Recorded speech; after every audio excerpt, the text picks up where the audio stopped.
When destiny begins its work, not even mountains can stop it. This is the second chapter in the unbelievable journey of Canute, the boy who crossed deserts, oceans, and heartbreak, only to discover a love powerful enough to shake nations.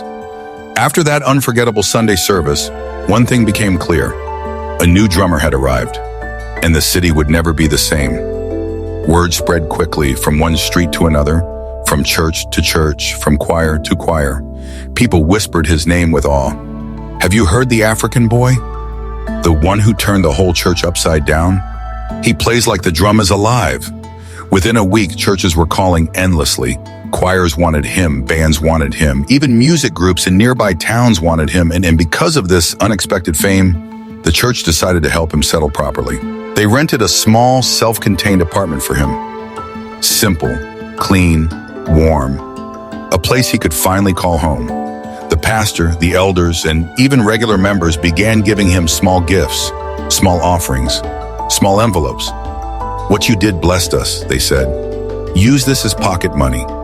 Canute collected everything with tears in his eyes, and the very first person he called was John. Please, he said, send some of this money to my parents. That evening, his parents received the alert. His mother cried. His father knelt down and prayed for him. And for the first time in a long time, they bought food with ease, and hope returned to their home. 2 weeks later, exactly 10 p.m. Canute's phone rang. He looked at the screen. Sandra.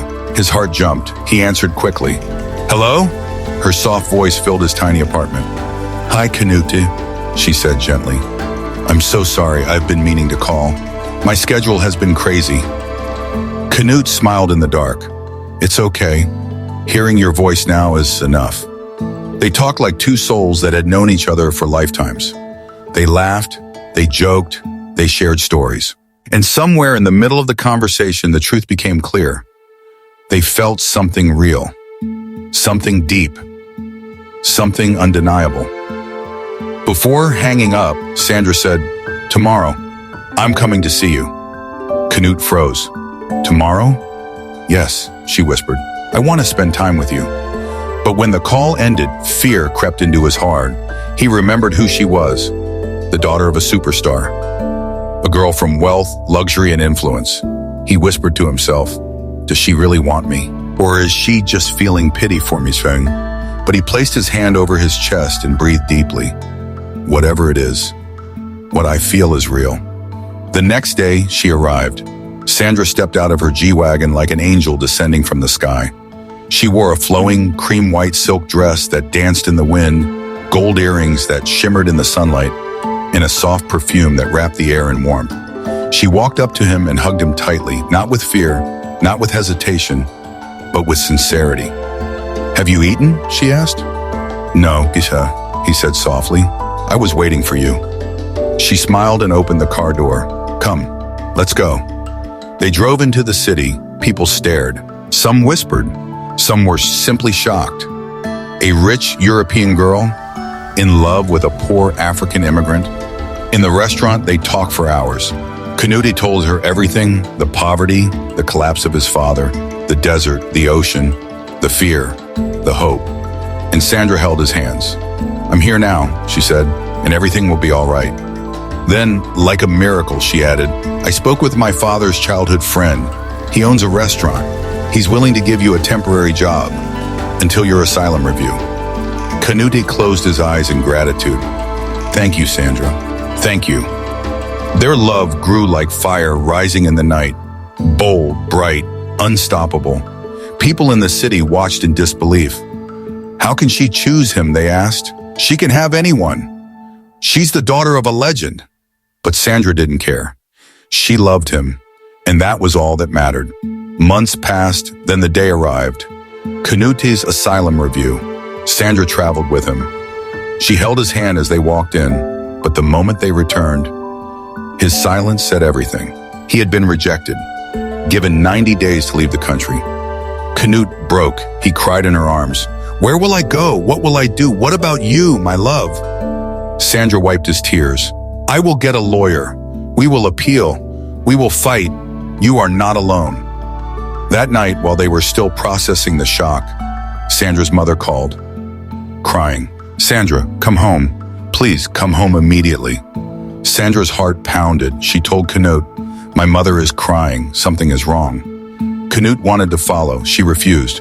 "You have enough burdens already. I'll return soon." When Sandra reached home, she met security men everywhere. Her father, the superstar musician, waited inside with fire in his eyes. He sent his PA, "Bring her to the lounge." When she entered, he stood up. "Is it true?" he roared. "Are you dating an ordinary asylum seeker? A boy from Africa? Someone with nothing?" Sandra swallowed hard. "Yes, father, I love him." "Shut up," he shouted. "Over my dead body will any child of mine stoop so low. If you see him again, you are no longer my daughter, and I will make sure that boy is deported." Sandra trembled, but lifted her chin. "He is the love of my life, and I will not leave him. If you want to disown me, do it." Her father's heart froze. Sandra walked away, tears in her eyes but strength in her soul. She returned to Canute and told him everything. He listened quietly, then he sighed. "My love, I will not let you lose everything because of me. Maybe your father is right. I am a child of no one." Sandra held his face firmly. "No one is a child of nobody. We are all equal before God. What you don't have in money, you have in heart, in talent, in goodness." They hugged tightly, re-promising their love. Then Sandra whispered, "I spoke to our family lawyer. He said if you marry a citizen, you can get a residence permit."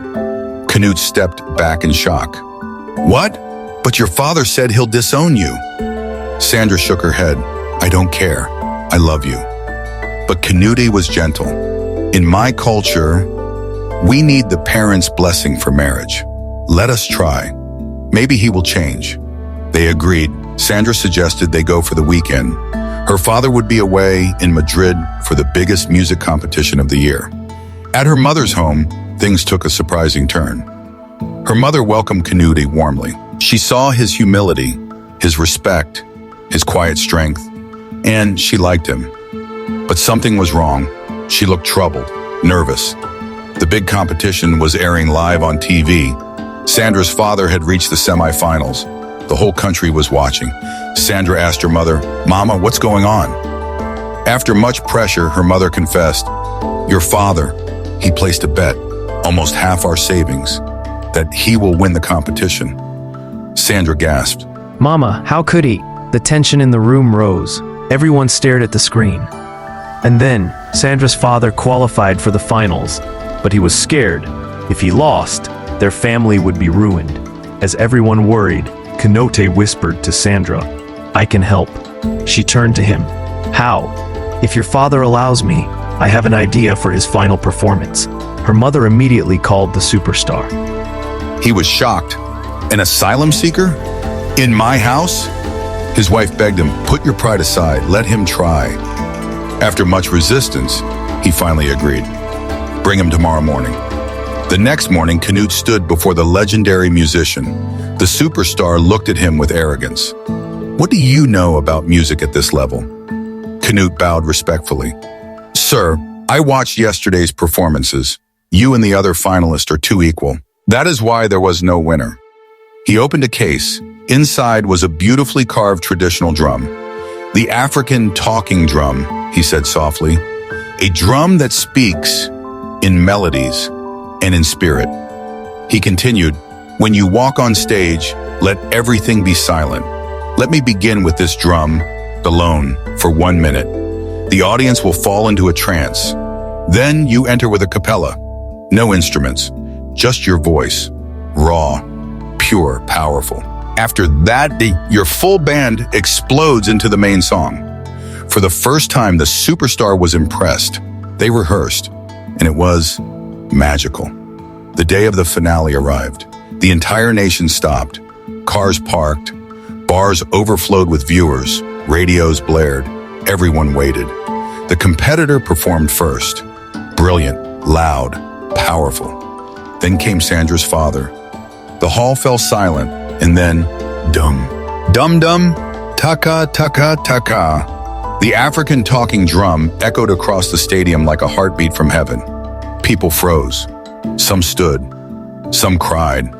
Some felt chills run through their bodies. Then Sandra's father walked out, bathed in golden light, and began an angelic a cappella, raw, emotional, vibrating through every soul in the hall. And when the instruments exploded into the final chorus, the world shook. It was unlike anything anyone had ever seen, a performance from heaven itself.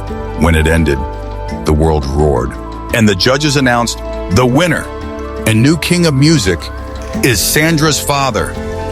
He walked to the stage crying, and into the microphone he said, "I dedicate this victory to a young man named Canute and his African talking drum." Later that night he approached Canute.